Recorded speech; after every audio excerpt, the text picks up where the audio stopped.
안녕하세요. 저는 구로병원 산부인과의 오민정 교수입니다. 오늘 이 강의는 산전태아평가로 처음으로 동영상 강의로 진행할 예정입니다. 이 산전태아평가를 굳이 동영상 강의로 진행하는 이유는 저희들이 매년 산부인과 강의 평가를 해보면 이 부분을 학생들이 가장 어렵게 느끼고 시간이 부족하다, 조금 더 시간을 늘려줬으면 좋겠다, 이런 피드백을 주어왔기 때문에 이번에는 동영상 강의를 녹화를 해서 학생들이 여러 번 반복 학습을 할 수 있게 해주고, 또 5월 말경에 또 직내 토론으로 우리가 그 진료 수행과 연습 시간에 진행이 될 예정이어서 이 부분을 잘 학습하시면 도움이 될 것 같습니다. 수업 시작 전에 반드시 학생들은 이 강의를 듣고 오셔야 되고, 또 제가 레커멘디드 리딩을 아주 짧게 설정을 해서 올려놨는데, 요새 너무 학생들이 책을 안 읽는데 일단 이 부분에 대해서 뭐 아주 꼼꼼하게 정독할 필요까지는 없지만 어떤 내용이 다뤄지고 있는지, 또 왜 이해가 되지 않는 부분이 어떤 부분인지는 한번 살펴보고 오시면 수업 시간이 훨씬 도움이 될 것 같습니다.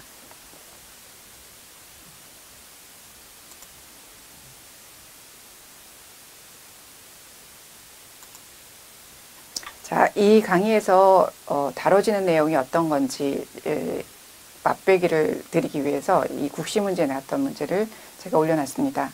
어떤 내용이 다뤄질 예정이냐면, 자 보시면 37주인 산모가 태동이 감소해서 병원에 왔는데 이때 시행한 검사가 비수축 검사고, 그 비수축 검사의 결과는 반응성이었고, 또 생물리학 계수가 8점이었다고 나옵니다. 그리고 최대 양수주머니 수직 깊이가 1cm였다. 어떻게 할 것이냐, 이런 문제가 나왔고요. 또 태동이 역시 마찬가지로 태동이 감소되었다고 왔는데 비수축 검사 결과가 나와 있고, 생물리학 계수, 양수지수 비슷한 내용의 문제입니다.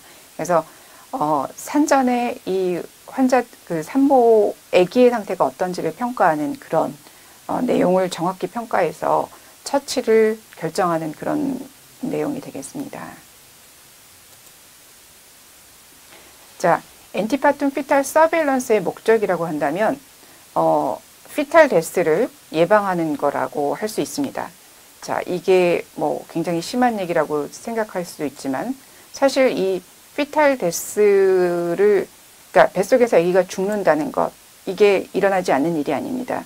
그렇기 때문에 아기가 뱃속에서 심각하게 뭔가 스트레스를 받는 상황을 우리가 미리 감지해서 아기가 뱃속에서 죽는 것을 예방하고 개입을 함으로써 아기를 이제 살릴 수 있는 그런 중요한 그런 테스트가 되는 거죠. 하지만 우리가 중심을 유지해야 되는 게 뭐냐면, 그렇게 하기 위해서 과도한 개입을 하는 거는 결코 안 된다는 것입니다. 그러니까 꼭 필요한 경우를 판단해서 꼭 필요할 때만 우리가 인터벤션을 시도를 해야 되는 거지, 불필요한 인터벤션을 시도하는 건 또 피해야 되는 거지요. 자, 이 엔티파툼 피탈 서베일런스의 장점은 뭐냐면, 사실 이 엔티파툼 서베일런스의 포지티브 프리딕티브 밸류는 그렇게 높지 않습니다. 그렇게 높지 않은데 그렇지만은 이 네가티브 프리딕티브 밸류가 굉장히 높습니다.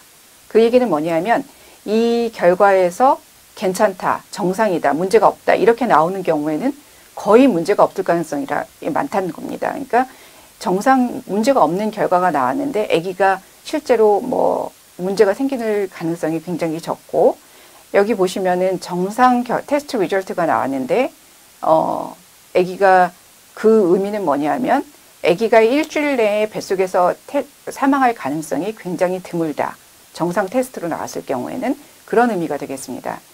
그렇다고 정상 테스트 리절트가 나왔는데 일주일 내에 아기가 사망하는 경우가 없느냐? 사실 그렇지는 않습니다. 그런 경우는 어떤 경우가 있는지 나중에 나옵니다. 그러니까 얼마나 중요한 내용인지 여러분들이 알 수 있을 겁니다. 자, 엔티파툼 어세스먼트는 이렇게 이런 부분으로 이루어져 있습니다. 그러니까 피탈 무브먼트, 우리가 흔히 얘기하는 태동이라는 것, 태동이라는 것도 아기가 잘 있는지 우리가 알 수 있는 한 가지 사인이 될 수 있고, 또 피탈 브리딩, 이거는 우리가 산모들이 감지할 수 있는 부분은 아닙니다. 근데 이제 초음파를 보거나 했을 때 피탈 브리딩 무브먼트를 우리가 본다든지, 아니면 약을 투여해서 컨트랙션 스트레스 테스트를 한다든지, 넌 스트레스 테스트, 바이오피지컬 프로파일, 즉 아까 얘기한 생물리학적 개수, 생물리학 개수, 이게 이제 바이오피지컬 프로파일이고요. 그 다음에 초음파로 우리가 양수양을 평가하는 거, 그리고 도플러를 이용해서, 초음파 도플러를 이용해서 도플러 인덱스를 보는 것, 이런 것들로 우리가 현재는 아기 상태를 평가할 수 있습니다. 이 중에서 우리가 임상에서 가장 많이 사용하는 것은 넌 스트레스 테스트하고 바이오피지컬 프로파일, 암니오틱 플루이드 볼륨, 이 뒷부분이 되겠습니다. 도플러까지. 자, 태동은 우리가 아기가 산모들이 태동을 느끼기 시작하는 건 보통 20주 전후라고 보시면 됩니다. 20주 전후로 해서 쭉 태동을 느끼는 횟수나 강도가 높아지게 됩니다. 이 태동은 보통 양수의 양하고 비례하는 경향을 보입니다. 그래서 양수의 자궁 안에서 양수의 양은 계속 만들어지고 흡수되고 하는 그런 순환의 과정을 겪게 되는데, 양수의 양이 많을 때는 아기가 잘 놀고 양수의 양이 줄어들게 되면 조금 줄어드는 경향성을 보입니다. 그래서 양수의 양이 피크를 치는 이 32주의 태동도 가장 활발하게 느껴지고, 그 막달이 되면 양수의 양이 줄게 되는데 역시 마찬가지로 태동이 약간 줄어드는 경향성을 보입니다.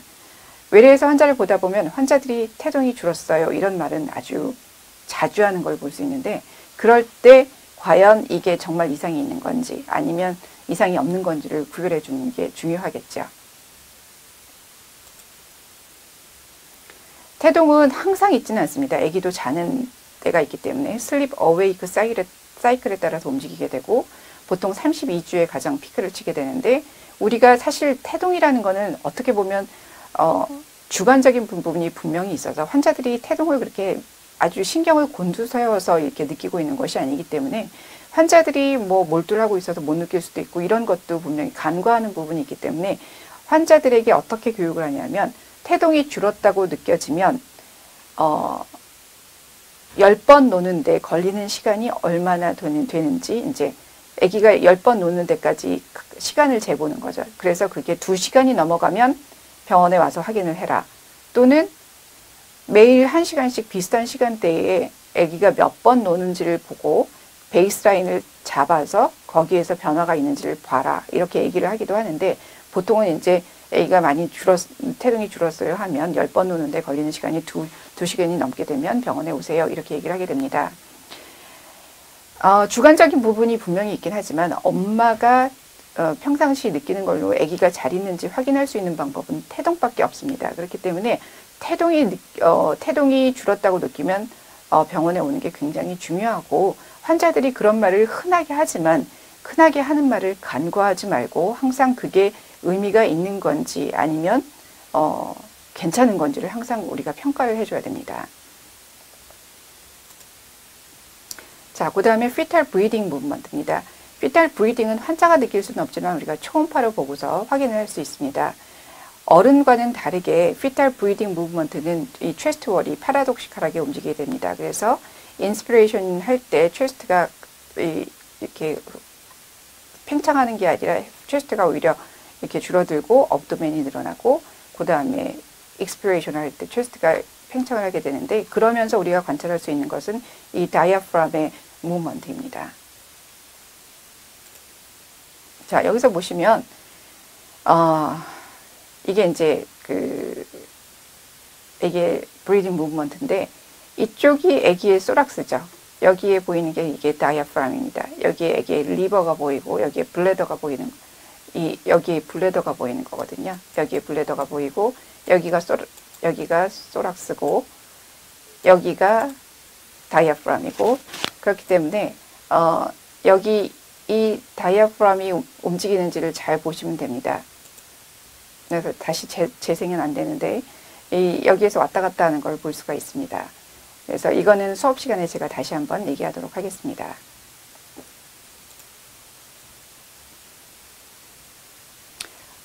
fetal breathing movement에 영향을 주는 요소는 이런 것들이 있습니다. 그래서 뭐 하이폭시아가 있어도 fetal breathing movement가 감소할 수 있고, 뭐 여러 가지 뭐 스트레스가 적용되는 때도 그렇게 되지만 이제 결국 이렇게 이런 문제가 있을 때 줄어들기 때문에 우리가 이것을 이제 엔티파툼 피탈 서베일런스에 포함을 시키는 거죠. 그 다음에 이제 일렉트로닉 피탈 모니터링, 즉 컨트랙션 스트레스 테스트나 아니면 넌 스트레스 테스트를 할 때는 요 기계가 있어야지 우리가 할 수 있는 거기 때문에 이 그 일렉트로닉 피탈 모니터링을 보시면 이게 이제 그 기계고, 이 기계는 유트라인 컨트랙션을 잡는 부분이 있고 그 다음에 아기의 피탈 핫비트를 잡는 부분이 있습니다. 그래서 그 두 가지가 기록이 되게 됩니다. 이 기계를 갖고 우리가 할 수 있는 게 컨트랙션 스트레스 테스트와 스트레스, 그 다음에 넌 스트레스 테스트인데, 이 기계는 이제 우리가 레이버를 할 때도 아기 상태를 지속적으로 모니터링 하면서 아기가 이상이 있는지를 보는데 이용을 하고 있습니다. 이 컨트랙션 스트레스 테스트라는 건 뭐냐면 결국에는 아기한테 어떤 스트레스, 컨트랙션이라고 하는 스트레스를 줘서 아기가 거기에 반응하는 걸 보는 건데, 이 테스트의 목적은 유테로 플라센탈 펑션을 보는 것입니다. 그래서 결국은 이게 컨트랙션이 유트라인 컨트랙션이 있게 되면 이 마이오메트리얼 프레셔가 증가하게 돼서 결국 아기 그 인터빌러스 스페이스로 가는 블러드 베슬들이 컬랩스 되게 되죠. 그러니까 그러면서 아기가 옥시젠 익스체인지의 방해, 임페어드 되는 피리어드가 발생을 하게 되는 겁니다. 그래서 유테로 플라센탈 펑션이 괜찮은 애들은 그 피리어드를 별 문제 없이 견뎌내는 거고, 유테로 플라센탈 펑션에 기본적으로 문제가 있는 애들은 그 스트레스를 견뎌내지 못하고 이 웨이트 디셀레이션이라고 하는 그런 사인을 보내게 되는 것입니다. 자, 제가 맡은 부분이 엔티파툼 피탈 서베일런스고, 그 다음에 레이버 동안에 그 모니터링을 보는 인트라파툼 피탈 모니터링은 사실 제가 맡은 강의는 아닌데, 여기에서 터미놀로지가 뭐 레이트 디셀레이션, 베리어블 디셀레이션 이런 것들이 나오는 게 인트라파툼 때 우리가 보는 것인데, 그거는 컨트랙션이 있을 때 보이는 이 피탈 하트레이트의 양상을 보는 것입니다. 그렇기 때문에 여기서 여러분들한테 일단 여러분들이 알고 있어야 되는 터미놀로지는 레이트 디셀레이션과 베리어블 디셀레이션입니다. 레이트 디셀레이션은 이렇게 컨트랙션이, 유테라인 컨트랙션이 있게 되면 이런 식으로 커브가 그려지게 되는데, 이 아래쪽에 있는 그래프가 유테라인 컨트랙션을 모니터링하는 토코 그래프고, 이 위쪽의 그래프가 피탈 하트레이트를 모니터링하는 그래프라고 보시면 되는데, 이 컨트랙션이 있을 때 컨트랙션의 피크를 지나서 아기가 디셀레이션이 나타나는 게 레이트 디셀레이션이고, 이거는 유테로 플라센탈 펑션에 장애가 있을 때 나타나는 거라고 보면 됩니다. 그래서 컨트랙션 스트레스 테스트라고 하는 것은 우리가 약을 써서 옥시토신을 환자한테 투여를 해서 환자한테 인위적으로 컨트랙션을 유발을 시키는 거죠. 그래서 워낙에는 이 테스트를 하기 위해서는 10분에 컨트랙션이 3번 정도까지 있게끔 옥시토신을 투여하게 됩니다. 근데 이제 그렇게까지 되지 않는 경우를 이 테스트 리절트가 unsatisfactory라고 우리가 얘기를 하는 거고요. 이 컨트랙션 스트레스 테스트의 결과는 5가지 항목으로 나누어집니다. 네거티브, 포지티브, 그 다음에 equivocal, suspicious, equivocal, hyperstimulatory, unsatisfactory. 그래서 이거는 테스트 자체가 그렇게 만족스럽지 않게 세팅이 돼서 unsatisfactory가 되는 거고, 그 다음에 3번 정도의 컨트랙션이 유발이 됐을 때 아까 보여드린 레이트 디셀레이션이 나타나지 않은 경우가 네거티브, 즉 유테로 플라센탈 펑션에 이상이 없다라는 거고, 포지티브라는 거는 컨트랙션의 한 50% 이상에서 매번 50% 이상에서 레이트 디셀레이션이 나타나는 것을 포지티브라고 하고, 그 다음에 그거보다는 적게 나타나는 것이 equivocal, suspicious고, 그리고 너무 과도하게 컨트랙션이 유발된 경우, 매 2분마다 컨트랙션이 유발돼서 그때 피탈 하트레이트에 디셀레이션이 있는 경우를 이퀴보컬 하이퍼스티뮬레이터리, 이거는 진정한 의미에서 유테로 플라센탈 인서피션시가 있다고 보기에는 조금 어려운 거죠. 과도한 컨트랙션이 유발된 경우니까. 그래서 요 5가지 항목으로 우리가 결과를 인터프리테이션 하게 됩니다. 자, 우리가 외래에서 많이 쓰는 것은 non stress test입니다. 이게 바로 아까 여러분들한테 얘기했던 그 비수축 검사죠. 비수축 검사. 이거는 피탈 컨디션을 평가하기 위한 겁니다. 아까 컨트랙션 스트레스 테스트는 유테로 플라센탈 펑션을 보기 위한 거고, 이것은 피탈 컨디션을 평가하기 위한 겁니다. 그렇기 때문에 환자한테 뭐라고 설명하냐 하면, 이 검사는 아기가 잘 있는지 보려고 하는 검사다, 이렇게 설명을 하게 되죠. 태동 검사라. 우리가 환자들한테는 태동 검사라고 얘기하는 거니까. 이거는 아기가 엑시조틱 할 때, 그러니까 아기가 피탈 무브먼트가 있을 때 하트레이트가 악셀러레이션이 동반되는 게 이제 정상인데, 엑시도틱 할 때는 그런 악셀러레이션이 보이지 않게 됩니다. 자, 여기서 보시면 아까 컨트랙션 스트레스 테스트는 5가지로 우리가 인터프리테이션을 하게 되는데, 이 non 스트레스 테스트는 그 결과가 리액티브하고 non 리액티브 딱 2가지입니다. 리액티브, non 리액티브. 그래서 리액티브의 그 정의를 보시면 20분을 달고 있을 때 2번 이상의 태동이 있으면서 그 태동마다 피탈 하트레이트의 악셀러레이션이 15초 이상 15bpm 이상 되는 그 피탈 하트레이트의 악셀러레이션이 15초 이상 지속될 때, 그때 우리가 리액티브, 아기가 괜찮다라고 평가를 하게 되는 것입니다. 자, 여기서 보시면 이게 이제 우리가 외래에서 이제 산부인과 분만실이나 외래에서 보게 되는 피탈, 아까 보여드린 피탈 모니터링 기계 이제 용지인데, 보시면 여기는 피탈 하트레이트의 숫자가 써 있는 것이고, 이거는 이제 그 유테라인 컨트랙션의 프레셔의 정도를 나타내는 숫자가 되겠습니다. 이거는. 그래서 컨트랙션이 있으면 이런 식으로 되게 되는데, 대부분 이런 식으로 나타나게 되는데, 대부분 태동 검사를 하는 사람들은 컨트랙션이 있는 상태가 아니기 때문에 그냥 아기 상태를 평가하기, 이제 정기 진찰에서 아기 상태를 평가하기 위해서 본다거나 그렇기 때문에 대부분은 컨트랙션이 없는 경우가 되겠죠. 자, 여기서 보면 속도가 1cm가 1분에 가게 되는 속도가 있고, 또 세팅이 여러분들 이제 문제를 보면 3cm가 1분으로 세팅되는 경우가 있습니다. 네, 그렇게 되면 이제 종이의 낭비가, 용지를 많이 써야 되겠죠. 그렇기 때문에 보통은 우리가 1분에 1cm 가게 되게 그렇게 해서, 여기서부터 여기까지가 10분이고 여기까지가 20분입니다. 그래서 이 속도가 보통 나와 있어요. 그 문제에. 그러니까 그걸 잘 보고 이게 20분이 얼마만큼의 길인가를 잘 보고 평가하셔야 되고, 환자한테 우리가 아까 그러니까 그 기계를 달고 있을 때 환자한테 그 배에 두르고 있는 2개 말고 환자 손에 단추를 하나 줍니다. 기계하고 연결된 단추를 줘서 아기가 놀 때 누르세요, 이렇게 얘기를 하거든요. 그러면 누르게 되면 이런 표시가 생깁니다. 그래서 이게 피탈 무브먼트가 있을 때 환자가 누른 거죠. 그래서 무브먼트가 있을 때 눌러서 피탈 하트레이트의 악셀러레이션이 이렇게 보이는지, 그리고 이게 보이는 게 15bpm 이상이 15초 이상. 지금 이게 1분이니까 이 작은 칸 하나는 30초거든요.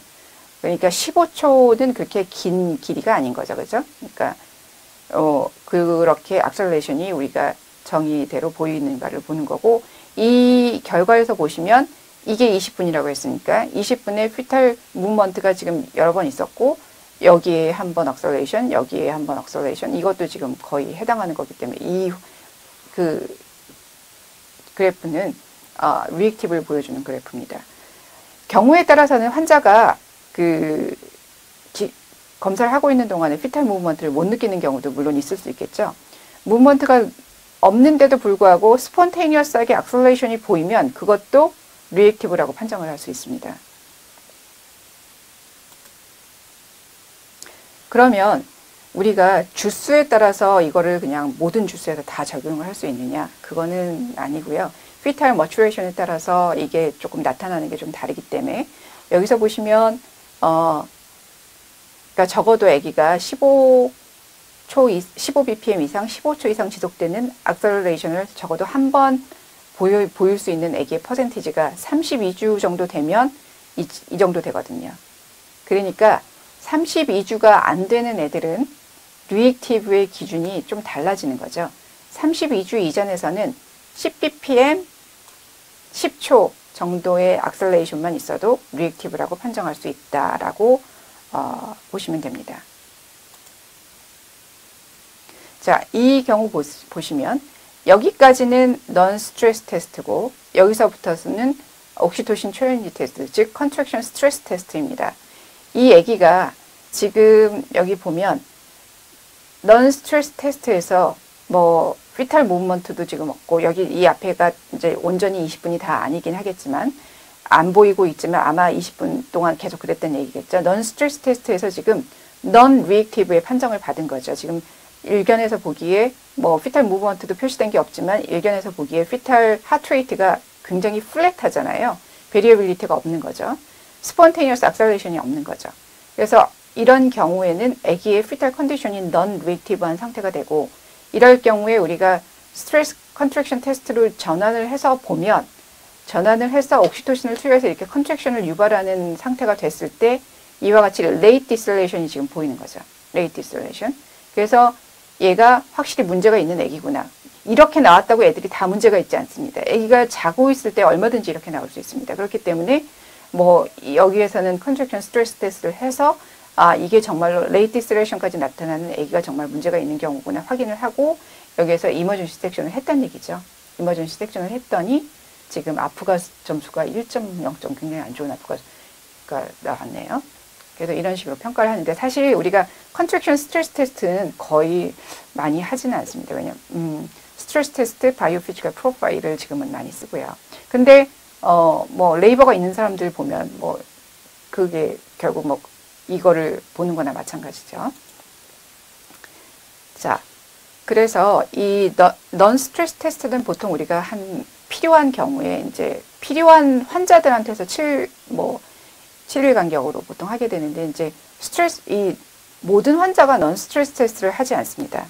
이 non 스트레스 테스트를 뭐 아기가 잘 자라고 별 문제 없는 애들은 그냥 풀텀 될 때까지 non 스트레스 테스트를 태동 검사를 하지 않습니다. 근데 이제 얘가 예정일이 지나는 포스트 텀으로 들어가게 되면 이제 뭐 해볼 수 있는 거고 풀텀이 되지 않아서 non 스트레스 테스트를 하는 애들은 어떤 애들이냐면 하이 리스크가 있는 사람들 결국 뭐 DM이 있다든지 양수가 적다든지 아니면 뭐 아기가 잘 안 자란다든지 엄마가 태동을 잘 못 느낀다든지 그러니까 엄마가 태동을 잘 못 느껴요 하고 얘기를 하면 대부분의 환자들이 풀텀 가까이 되면 태동이 줄기 때문에 태동이 줄었어요. 뭐 이러면 우리가 별로 이렇게 정말 심각한 문제가 있을 경우가 그닥 많지 않지만 객관적으로 우리가 평가를 해서 에비던스를 남겨놔야 될 필요가 있기 때문에 보통 엄마가 태동이 줄었어요 라고 얘기를 하면 태동 검사를 하게 되죠. 그리고 7일 이내로 좀 더 자주 해야 되는 경우는 아주 하이 리스크라고 볼 수 있는 것들, 뭐 포스텀, 멀티피탈, 뭐 DM, 피탈 그로스 리스트릭션, 하이퍼텐션 이런 것들을 들 수가 있습니다. 그리고 여기서 얘기하는 이제 터미널 토코그램이라고 하는 것은 아기 상태가 굉장히 안 좋을 때를 이런 소견을 보인다는 얘기인 거고 그게 이제 오실레이션 그 베이스라인의 베리어빌리티가 5비트 이하 굉장히 플랫하게 가는 거죠. 그리고 액셀레이션이 없고 그 다음에 컨트랙션이 있을 때 레이트 디셀레이션이 나타난 경우에는 아기 상태가 굉장히 안 좋은 걸 의미한다. 이런 의미를 보여주는 겁니다. 아까 보여드린 그래프가 바로 그런 그래프였었던 거죠. 근데 그 태동 검사를 하다 보면 그 예상치 못하게 이렇게 베리어블 디셀레이션이 나타나는 경우가 있습니다. 이 베리어블 디셀레이션이라는 건 여러분들이 이제 나중에 배우겠지만 umbilical 코드가 컴프레션 됐을 때 나타나는 게 이제 variable deceleration이라고 좀 디셀레이션에 나타나는 패턴이 조금 다른데 이렇게 나타날 때 꼭 그게 항상 fetal distress, fetal compromise를 의미하는 것은 아닙니다. 얼마든지 뭐 아기가 일시적으로 탯줄이 눌리는 건 있을 수 있으니까. 하지만 태동 검사를 하는 동안에 반복적으로 얼마나 반복적으로 20분에 적어도 3번 이상 그리고 뭐 1분 이상 지속되는 디셀레이션 이런 것들이 있을 경우에는 예의주시할 필요가 있는 거죠. 이런 것들을 이제 모르고 갔을 때 A가 죽어서 올 수도 있는 상황까지 될 수도 있는 거기 때문에 만약에 이런 식으로 보인다? 그러면은 얘는 뭐 특별 관리가 들어가서 뭐 입원을 시켜놓고 모니터링을 조금 오래 하면서 정말 문제가 있는지 한번 평가를 해보는 것도 필요할 수 있습니다. 자, 아까 얘기했죠. 그 non 스트레스 테스트가 네거티브 프리딕티브 밸류가 굉장히 높다. 그런데 그렇다고 일주일 이내 사망하는 아기가 없는 것은 아니다. 그거는 어떻게 생각하시면 되냐면 교통사고 그러니까 굉장히 오랫동안 만성 질환을 앓고 있는 그런 환자들은 우리가 환자 상태가 안 좋다는 걸 알고 있지만 건강한 사람이 교통사고가 나는 것은 예측할 수 없는 것처럼 에큐트한 인설트는 이걸로 결코 알 수 없는 거죠. 에큐트한 인설트. 그거는 어떤 것들이 있냐면 대표적인 게 코드. 우리가 코드 액시던트라고 흔히 얘기하는데 교통사고처럼 코드 액시던트. 그 얘기는 뭐냐면 탯줄을 통해서 아기는 숨을 쉬고 있는 거기 때문에 탯줄이 어떤 이유든 눌리는 게 오랫동안 몇 분간 지속되면 아기한테 가는 산소가 차단되게 되고 차단되는 상태에서 어느 정도 지속되면 아기는 사망할 수 있는 거죠. 그래서 이런 것들, 그러니까 탯줄을 목에 감고 있다? 이거는 사실 뭐 뱃속에 있는 아기의 4분의 1에서 탯줄을 목에 감고 있기 때문에 우리가 사실 그것만 탯줄을 목에 감고 있다. 이거 갖고 우리가 얘기를 하는 건 아니고요. 사실 예측을 할 수 없는 그런 거가 될 수 있습니다. 그러니까 가령 예를 들면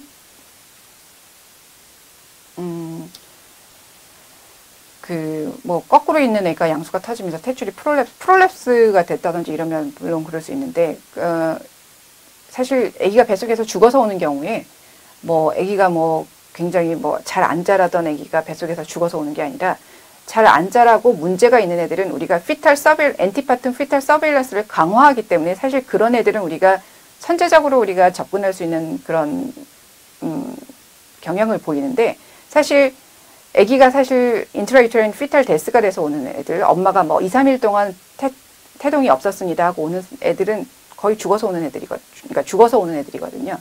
얘네들은 사실 우리가 대부분은 코드 액시던트라고 생각을 하는 거기 때문에 이런 건 우리가 예측할 수 없는 거죠. 그거하고 마찬가지로 플라센타 어브롭션. 태반이 떨어지는 경우 결국 엄마의 혈액 안에 있는 그 옥시젠이 탯줄을 통해서 아기한테 전달되는 거기 때문에 태반이 미리 떨어지는 태반조기 박리의 경우도 이게 갑자기 일어날 수 있는 일이기 때문에 이런 경우에 갑자기 일어나는 일들은 우리가 예측할 수가 없습니다. 그러니까 환자들이 인트라유테린 피탈 데스가 돼서 와서 어떻게 3차 병원을 다니는데 아기가 뱃속에서 죽을 수 있느냐 이런 얘기를 할 수 있겠지만 사실 이런 일은 우리가 예측하기 어렵습니다.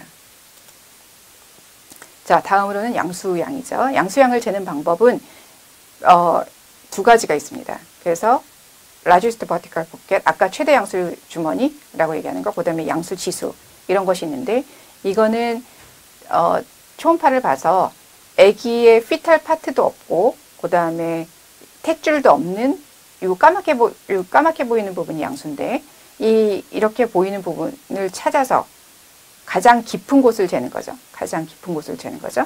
그래서 그거를 이 움빌리쿠스를 중심으로 4쿼드란트로 나누어서 이 4쿼드란트로 나누어서 각각을 재서 더한 게 인덱스고 그냥 그 중에서 가장 깊은 게 라지스트 버티컬 포켓입니다.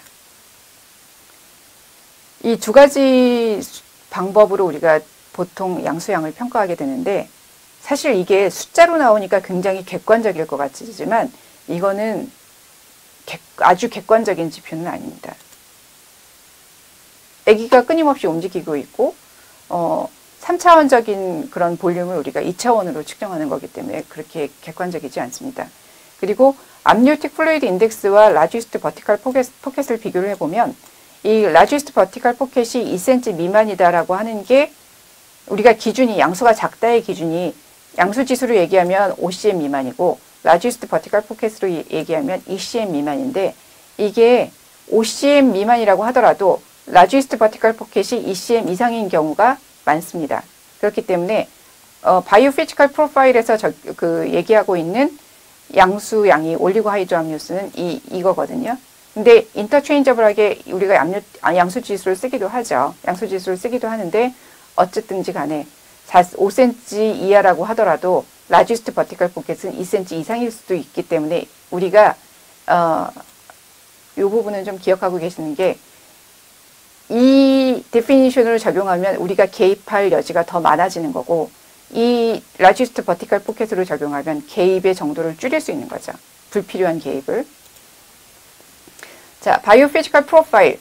현존하는 엔티파툼 피탈 서베일런스 중에서 가장 그래도 지금으로서는 가장 정확하게 평가하는 방법이라고도 할 수 있습니다.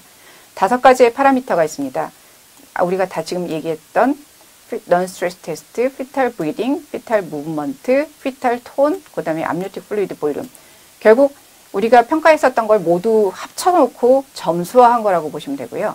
non-stress test 이 스코어링이 2점 아니면 0점입니다. 그렇기 때문에 바이오피지컬 프로파일은 0, 2, 4, 6, 8, 10 이렇게 가지 7점 이런 건 없습니다. 그래서 2점 아니면 0점이 되는 거고 non-stress test, breathing, movement 보시면 non-stress test는 여러분이 이제 뭐 배운 거니까 breathing movement는 초음파를 봐서 30분 동안 초음파를 보면서 30초 이상 진행되는 fetal breathing movement가 한 번 이상 보이면 그거는 2점이라 하자 그런 거고 movement는 그 아기가 움직이는 바디 또는 림 무브먼트가 30분 동안 3번 있으면 2점이다. fetal tone는 아기의 그 extremity가 뭐 한 번 익스텐션 했다가 플렉션으로 돌아오면 그런 게 한 번 있으면 우리가 2점으로 하자.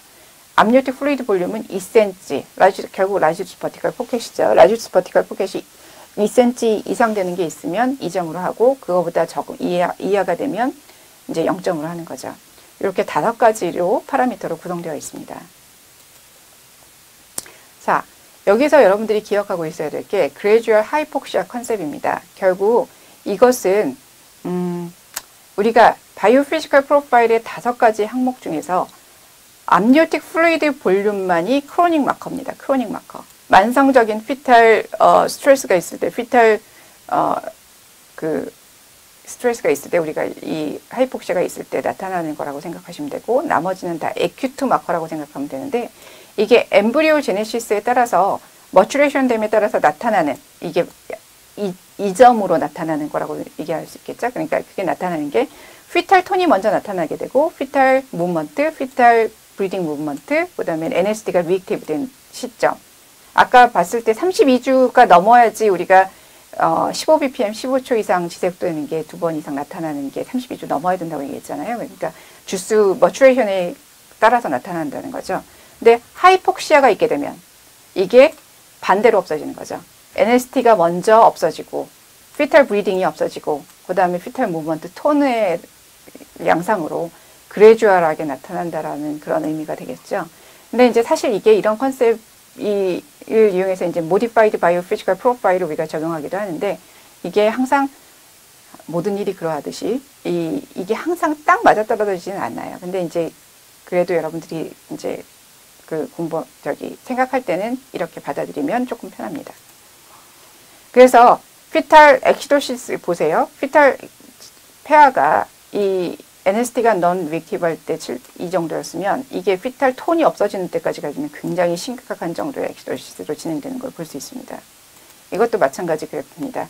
바이오피지컬 프로파일이 점수가 낮아질수록 피탈 폐하가 엑시도시스가 나타나는 걸 볼 수 있죠. 자, 매니지먼트 굉장히 중요하겠죠. 처치는 뭐 이러고 나오는 거니까 여러분들 바이오피지컬 프로파일 중요합니다. 자, 10점일 때 물론 정상이죠. 8점일 때 8점이면서 양수가 정상이다. 그러면 그냥 괜찮다는 얘기예요. 개입할 필요가 없어요. 8점인데 10점 중에 8점인데 근데 그 0.2점이 깎인 게 양수 때문에 깎인 거다. 아까 그 크로닉 마커라고 그러지 않았습니까? 양수가 작은 건 우리가 굉장히 신경을 많이 써야 됩니다. 그래서 양수가 작으면 18점이어도 딜리버리를 해라. 자, 6점일 경우에는 passable fetal asphyxia. 그렇기 때문에 이런 경우에 양수까지 작으면 당연히 딜리버리고, 이게 36주 이상 되면 36주 이상 돼서 거의, 그러니까 풀텀이 거의 돼서 서빅스의 상태가 인덕션 하기에 나쁘지 않으면 딜리버리 해라. 근데 그런 상황이 아니면 다시 테스트를 해서 6점 이하면 6점 이상이면 그냥 지켜보고, 6점 그래도 또 6점 이하가 나오면 딜리버리 해라. 이렇게 되는 거고, 4점이면 그날 바로 리피트 테스트를 해서 6점 이하가 나오면 딜리버리를 해라. 이거는 probable fetal asphyxia. 이렇게 되는 거죠. 이거 굉장히 중요합니다. 여러분들 양수가 굉장히 중요합니다. 양수. 양수가 중요한 이유. 양수가 줄어든다. 사실 막달되면 양수량이 줄어드는데, 사실 largest vertical pocket 2cm 미만의 양수가 그 정도로 줄어드는 일은 굉장히 드뭅니다. 내 양수가 줄어드는 일이 왜 중요하냐? 이것은 아기 상태가 안 좋은 거를 반영하는데, 어떤 메커니즘으로 이게 양수가 줄어드냐면, 양수의 대부분은 아기 소변이고, 이 시점에서 아기가 컴프로마이스를 당하게, 뭔가 문제가 있게 되면, 유테로 플라센타 퍼퓨전이 감소하게 되면, 이게 아기는 컴펜세이션을 해야 되죠. 컴펜세이션을 하기 때문에 블러드 리디스트리뷰션이 일어납니다. 중요한 장기로 블러드를 보내게 되죠. 거기 중요한 장기에 키드니는 중요한 장기가 아닌 거죠. 중요한 장기는 하트, 브레인 이런 것들이기 때문에 키드니로 가던 블러드 플로우를 하트와 브레인으로 보내니까 레날 블러드 플로우가 감소되게 되고, 레날 블러드 플로우가 줄어들게 되니까 당연히 유린 아웃풋이 줄어들게 돼서 양수가 줄어들게 됩니다. 그래서 이런 경우 양수가 줄어드는 건 굉장히 중요한데, 근데 아기가 작으면서 양수가 줄어들었다. 이거 굉장히 중요한 상태이고, 아기가 근데 풀텀이 되면 양수가 좀 줄어드는 경향을 보인다고 말씀드렸잖아요. 그리고 아기가 잘 자란 아기들, 피탈 그로스가 별 문제 없던 애들이 이제 풀텀에 대해서 양수 지수가 5 이하다.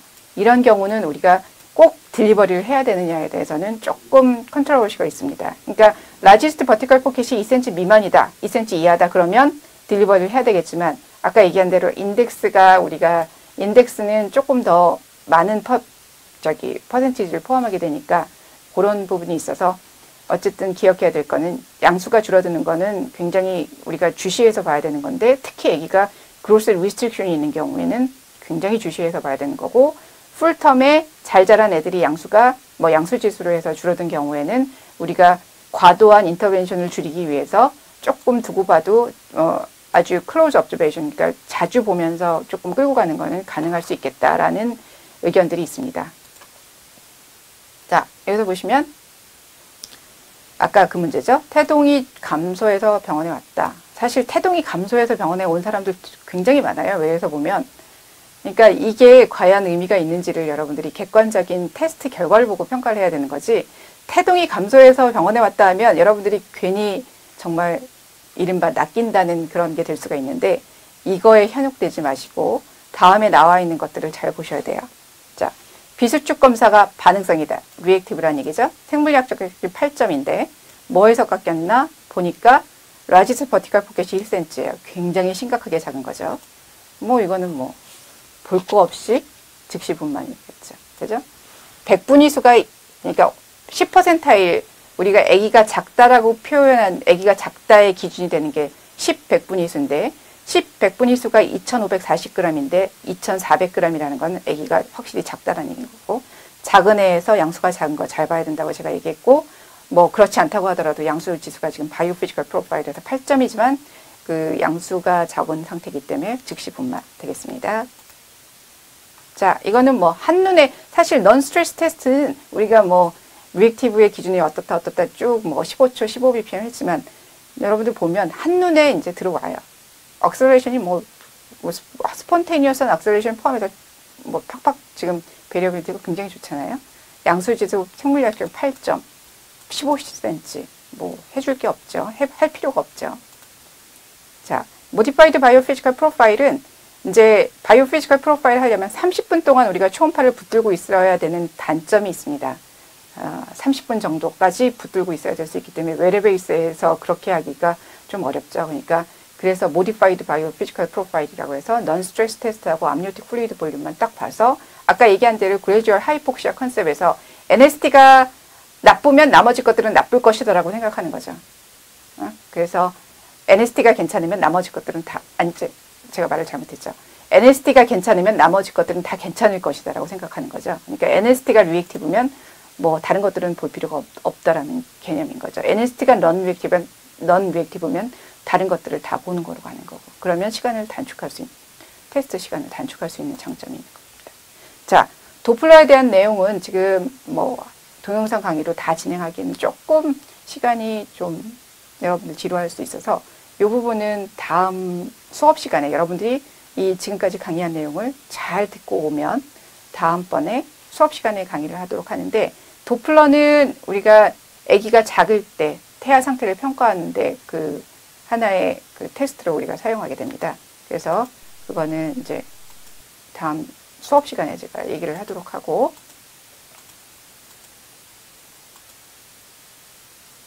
일반적으로 엔티네이탈 테스트의 시기는 뭐 클리니컬 시츄에이션에 따라서 다른데 뭐 32주에서 34주 이 정도에 시작을 하게 되고, 심각하게 뭐 하이 리스크인 경우에는 그 전에 시작할 수도 있고, 보통은 7일 간격으로 시작하지만 뭐 하이 리스크일 때는 그 이상 할 수도 있다. 여러분들이 테스트를 한다는 얘기는 테스트에서 리절트가 뭐 포지티브로 나오면 개입을 하겠다는 얘기거든요. 개입을 해서 아기를 살릴 수 있는 시점은 돼야 되는 거죠. 아기가 뭐 22주, 23주 이때는 테크니컬하게도 테스트하기가 어려울 뿐더러 이때는 뭐 우리가 아기가 상태가 안 좋다라고 해서 아기를 분만을 시킨다는데 우리가 살릴 수 있는 가능성이 굉장히 작잖아요. 그렇기 때문에 어느 정도 시점은 돼야 되죠.